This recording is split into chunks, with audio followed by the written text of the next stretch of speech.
बिस्मिल्लाहिर्रहमानिर्रहीम। अस्सलाम वालेकुम वरहमतुल्लाहि वबरकातुहू। मेरे लिए ये बहुत खुशी की बात है कि मैं आज इस महफ़िल में इस पैनल डिस्कशन में शामिल हूँ। इस पैनल डिस्कशन का मैं हिस्सा हूँ। और जब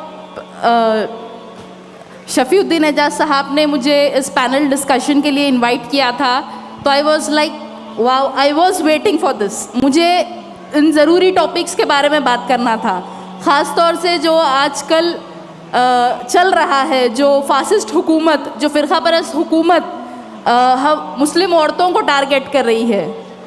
उन मसलों पर हम डिस्कशन करना, उन मसलों पर बात करना बहुत ज़रूरी है। तो पहले तो सवाल हेल्थ रिलेटेड, हेल्थ के बारे में था। तो जैसा कि I am an international karate athlete. 12 साल की उम्र से जो है मैं कराटे में थी। इंटरनेशनल लेवल पे मैंने इंडिया को जो है रिप्रेजेंट किया है। तो I am into fitness line from many years. और आजकल जो हमारा हेक्टिक शेड्यूल है, स्ट्रेस ज़्यादा हो गया है, वी आर वेरी बिज़ी। और आजकल जो हमारी लाइफस्टाइल है, we are living a luxurious life. हर चीज़ जो है हमको आसानी से मिल जाती है, हर चीज़ हम ऑनलाइन ऑर्डर कर लेते हैं, हर चीज़ ऑनलाइन हो जाती है, पेमेंट भी आजकल ऑनलाइन है। So we have become lazy. और हम उतने पहले के ज़माने में लोग जितना एक्टिव रहते थे, हम उतने ज़्यादा एक्टिव नहीं है। जैसा कि अभी आपने कहा कि हमारे पेरेंट्स हमसे बहुत ज़्यादा, हमारे परदादा दादा, वो आज जो एज में इतने हेल्दी है, हम शायद उनकी एज में उतने हेल्दी और एक्टिव नहीं रह सकेंगे। तो आई थिंक जो लेज़ीनेस हम में आ गई है, सबको, औरतों को, ख़ास तौर से ख़वातीन को जो है, हमारी बॉडी में बहुत सारे हार्मोनल चेंजेस होते हैं। तो हमें फिज़िकली एक्टिव रहना बहुत ज़रूरी है।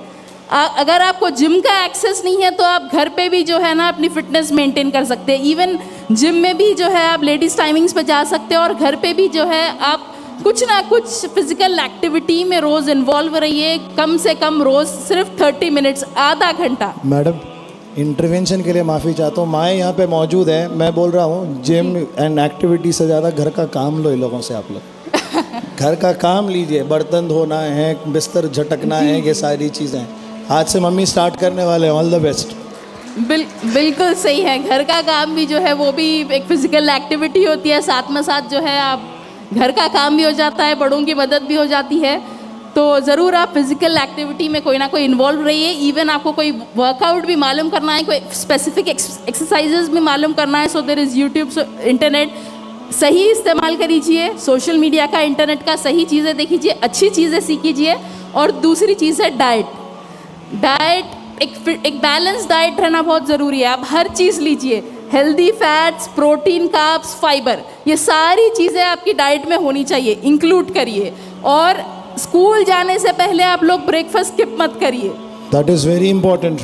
स्कूल जाने से पहले ब्रेकफास्ट कतई स्किप नहीं करना। Breakfast is the most important meal of the day. Understanding. And most of you wait कब शॉर्ट ब्रेक मिलता, नाश्ता नहीं करके आए, इडली ला के दो, डोसा ला के दो। That is very bad. आजकल की जो मॉडर्न सोसाइटी है, जो वेस्टर्न वर्ल्ड है, जो फेमिनिस्ट आइडियोलॉजी है, वो ये बताती है कि हिजाब is a symbol of operation. जबकि हिजाब जो है, इस्लाम में औरतों को मना नहीं किया है किसी शोबे में जाने से, किसी फील्ड में जाने से। हम पर्दे में रहकर, हम हिजाब में रहकर हर चीज़ कर सकते हैं इस्लाम के दायरे में रहकर। बीबी खतीजा एक बिजनेस वूमेन थे। मक्का से लेके, सीरिया से लेके यमन तक उन्होंने कारोबार चलाया, वो बिजनेस करती थी। बीबी सुमैया, इस्लाम के लिए शहीद होने वाले सबसे पहली औरत बीबी सुमैया थी। बीबी खौला इस्लाम के सबसे बेहतरीन वॉरियर थे।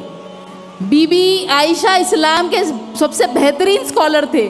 और बीबी नुसैबा जो है, नुसैबा जो है वो हुजूर के साथ और हज़रत अबू बकर के साथ 30 जंगों में उन्होंने पार्टिसिपेट किया था। वो हुजूर को प्रोटेक्ट करती थी। हुजूर को डिफेंड करने में उनके बॉडी पर 12 इंजरीज हो गए। उसके बाद भी आखिर तक उन्होंने वो जंग में जो है वो एक्टिव थी, आखिर तक उन्होंने जंग लड़ी। तो इस्लाम औरतों को किसी शोबे में जाने से, किसी फील्ड में जाने से नहीं रोकता, लेकिन हमारी तर्ज, हमारा अंदाज, हमारा हुलिया, हमारी गुफ्तार फातिमी होनी चाहिए। और इस्लाम में हिजाब का हुक्म इसलिए दिया गया है क्योंकि कीमती चीज़ें तो पर्दे में होती है ना। बेशक। जिस तरह दुनिया की हर किताब को खिलाफ नहीं चढ़ाया जाता, सिर्फ कुरान मजीद को चढ़ाया जाता है, उसी तरह सिर्फ इस्लाम की शहजादियाँ पर्दे में होती है। शान और फख्र से हिजाब पहनो, wear it like a crown. हया ही औरत की खूबसूरती है। हिजाब गिव्स अस प्रोटेक्शन, हिजाब गिव्स अस कॉन्फिडेंस, हिजाब is a symbol of modesty. So all the girls, are you keeping it in your mind? कल अगर कभी जिंदगी में कोई ये कहे कि दिस इज, आप आउटडेटेड दिख रही है बिकॉज आपने हिजाब पहना है, तो फख्र से कहना कि मेरा रब ये चाहता है कि मैं इस तरह से दिखूं, मेरे नबी ये चाहते हैं कि मैं इस तरह से दिखूं, इससे बेहतर मैं दुनिया को दिख ही नहीं सकती हूँ। ये मेरे लिए बड़े एजाज़ की बात है। जिसको बहुत चाहते हैं ना, जब माँ अपनी बेटी को बहुत चाहती है, तो जब वो बहुत चाहती है वो जाके अपनी पसंद से बच्ची के लिए कुछ लाती है। तो तुम्हारे रब ने, प्यारे नबी सल्लल्लाहु अलैहि वसल्लम ने तुम्हारे लिए ये हिजाब चुन के दिया है। अल्हम्दुलिल्लाह। आइए जल्दी से थोड़े ऑडियंस क्वेश्चंस हम ले लेंगे। लड़की ने जो सवाल किया था कि जितना दीन की मालूमात होगी, जितना मालूमात करेंगे, उतना फॉलो करना पड़ेगा, मुश्किल होगी। तो मैं आपसे बोलना चाहती हूँ कि इल्म हासिल करना बहुत ज़रूरी है, दीन का भी, दुनिया का भी। और जब तक आप दीन का इल्म हासिल नहीं करेंगे तो आपको इस्लाम वैसे ही नज़र आएगा जैसा दुनिया आपको दिखाना चाहती है। क्या बात है। और जब आपको मालूमात हो गए तो आपको पता चलेगा कि हमारे मज़हब में कितनी सहूलतें हैं। और हर चीज़ के पीछे एक वजह होती है, हर चीज़ में खैर होता है। कोई चीज़ फ़र्ज़ है तो उसके पीछे कोई वजह है, कोई चीज़ हराम है, हलाल है, तो उसके पीछे कोई वजह है। और जितना आप दीन को समझोगे, जितना आप इस्लाम को समझोगे, उतना आपको ये एहसास होगा कि दिस दुनिया इज़ टेम्परेरी, दिस दुनिया इज़ जस्ट अ टेस्ट। तब जाकर आप दुनिया से ज़्यादा दीन को प्रेफरेंस देंगे। Absolutely, thank you ma'am. मैं बच्चियों से रिक्वेस्ट करूंगा कि वो टोकन ऑफ थैंक्स आपको प्रेजेंट करें। बहुत बहुत शुक्रिया।